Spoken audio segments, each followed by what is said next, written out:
Iran Israel ಮೇಲೆ ದಾಳಿಯನ್ನು ತೀವ್ರಗೊಳಿಸಿದೆ ಮತ್ತು ದಾಳಿ ಈಗ ತೈಲದಿಂದ ಬ್ಯಾಂಕ್ಗಳ ಮೇಲೆ ತಿರುಗಬಹುದಾದ ಆತಂಕ ಹೆಚ್ಚಿದೆ. ಇದು ಗಲ್ಫ್ ರಾಷ್ಟ್ರಗಳನ್ನ ತೀವ್ರವಾಗಿ ಕಾಡುತ್ತಿರುವ ಸಂಗತಿ. ಇಸ್ರೇಲ್ನ ರಾಡಾರ್ಗಳು ನಾಶವಾದಂತೆ ಕ್ಷಿಪಣಿಗಳು ಕಡಿಮೆಯಾಗಿ ಐರನ್ ಡೋಮ್ ದುರ್ಬಲಗೊಳ್ಳತೊಡಗಿದೆ.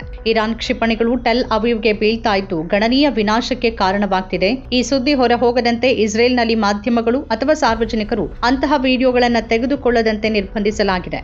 ಅಳವಡಿಸಲಾಗಿದ್ದ ಸಿಸಿಟಿವಿ ಕ್ಯಾಮೆರಾಗಳು ಕೂಡ ನಾಶವಾಗಿವೆ. ಯುದ್ಧ ನಿಲ್ಲೋದಿಲ್ಲ ಅನ್ನೋದು ಸ್ಪಷ್ಟವಾಗಿದೆ. ಅಬ್ಬರಿಸುತ್ತಿದ್ದ ನೆತಾನ್ಯಹು ಎಲ್ಲಿ ಅನ್ನೋ ಪ್ರಶ್ನೆ ಎದ್ದಿದೆ. ಇಸ್ರೇಲ್ನಲ್ಲಿ ವಾಸ ಮಾಡುವ ಅನೇಕ ಜನ ದ್ವಿಪೌರತ್ವ ಹೊಂದಿರೋರು. ಅವರು ಇತರ ದೇಶಗಳ ನಾಗರಿಕರು.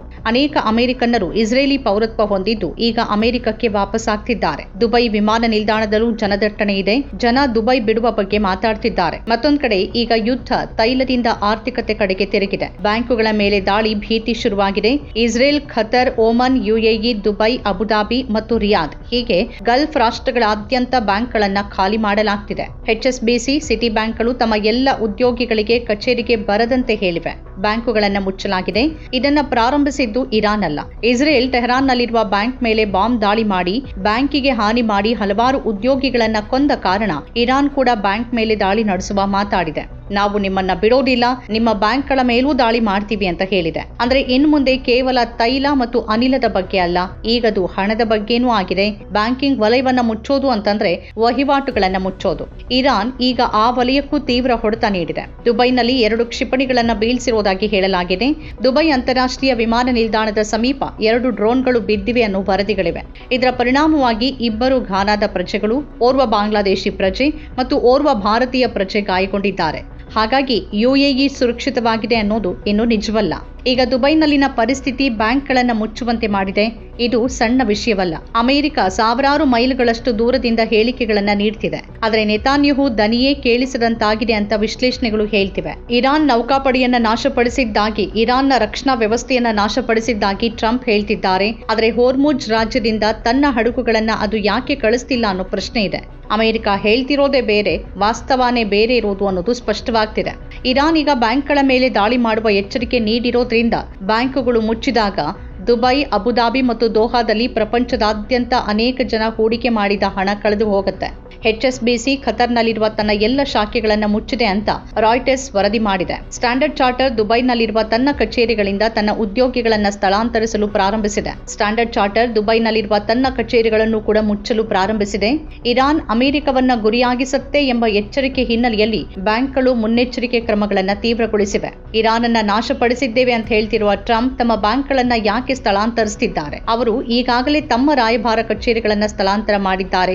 ಅಮೆರಿಕನ್ ಪ್ರಜೆಗಳನ್ನ ಸ್ಥಳಾಂತರಿಸುತ್ತಿದ್ದಾರೆ. ತೈಲ ಯುಎಸ್, ಇಸ್ರೇಲ್ ಅಥವಾ ಅವರ ಮಿತ್ರ ರಾಷ್ಟ್ರಗಳಿಗೆ ಪ್ರಯೋಜನ ನೀಡಿದ್ರೆ ಇರಾನ್ ಮೂಲಕ ಒಂದೇ ಒಂದು ಹನಿ ತೈಲ ಹಾದು ಹೋಗೋಕೆ ಬಿಡೋದಿಲ್ಲ ಅಂತ ಇರಾನ್ ಹೇಳಿದೆ. ಅಲ್ಲದೆ ಈ ದೇಶಗಳಿಗೆ ಹೋಗುವ ಯಾವುದೇ ತೈಲ ಟ್ಯಾಂಕರ್ ಅನ್ನ ಈಗ ಕಾನೂನುಬದ್ಧ ಮಿಲಿಟರಿ ಗುರಿ ಅಂತ ಪರಿಗಣಿಸಲಾಗುತ್ತೆ. ತೈಲದ ಬೆಲೆ ಹೆಚ್ಚಳವಾಗಿದ್ದು ಎದುರಿಸಲು ತಯಾರಾಗುವಂತೆ ಹೇಳಿದೆ.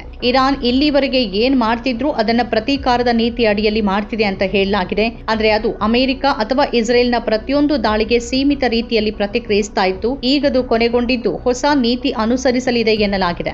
ಯಾವುದೇ ಪ್ರಚೋದನೆ ಇಲ್ಲದೆ, ಯಾವುದೇ ನಿರ್ದಿಷ್ಟ ಘಟನೆ ಇಲ್ಲದೆ ಈಗ ದಾಳಿ ನಡೀಬಹುದು ಅಂತ ಹೇಳಲಾಗಿದೆ.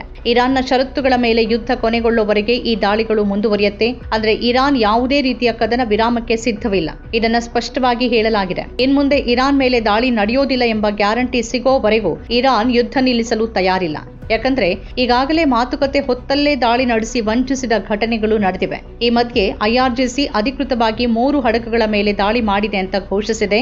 ಯುಎಸ್, ಇಸ್ರೇಲ್ ಅಥವಾ ಅವುಗಳ ಮಿತ್ರ ರಾಷ್ಟ್ರಗಳಿಗೆ ಹೋಗಬೇಕಾದ ತೈಲವನ್ನ ಮಾತ್ರ ತಡೆಯಲಾಗುತ್ತೆ.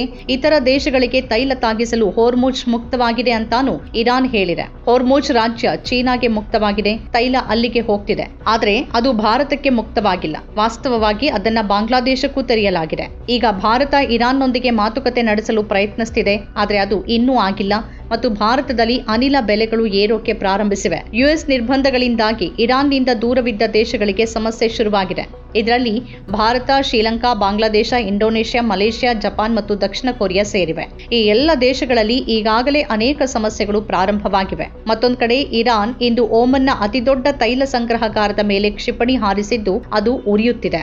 ನಮ್ಮ ಕಾರ್ಯಕ್ರಮಗಳನ್ನ ನೀವು ನೋಡ್ತಾ ಇದ್ರೆ ನಮ್ಮ ಚಾನೆಲ್ ಅನ್ನ ಸಬ್ಸ್ಕ್ರೈಬ್ ಮಾಡಿ, ಪಕ್ಕದ ಬೆಲ್ ಐಕಾನ್ ಒತ್ತಿ ನಮ್ಮನ್ನ ಬೆಂಬಲಿಸಿ. ಹಾಗೆ ನಮ್ಮ ಕಾರ್ಯಕ್ರಮಗಳನ್ನ ಲೈಕ್ ಮಾಡಿ, ಕಮೆಂಟ್ ಮಾಡಿ, ಅದನ್ನ ಬೇರೆಯವರಿಗೂ ವಾಟ್ಸ್ಆಪ್ ಮೂಲಕ ಶೇರ್ ಮಾಡಿ. ನೀವು ಹೀಗೆ ಮಾಡಿದಾಗ ನಮ್ಮ ಚಾನೆಲ್ ಮತ್ತಷ್ಟು ಜನರಿಗೆ ತಲುಪಲು ನೀವು ನಮ್ಮೊಂದಿಗೆ ಸಹಕರಿಸಿದ ಹಾಗಾಗುತ್ತೆ. ಇದು ನೀವು ಯಾವುದೇ ಖರ್ಚಿಲ್ಲದೆ ಕೆಲವೇ ಸೆಕೆಂಡುಗಳಲ್ಲಿ ನೀಡಬಹುದಾದ ಸಹಕಾರ. ಧನ್ಯವಾದಗಳು.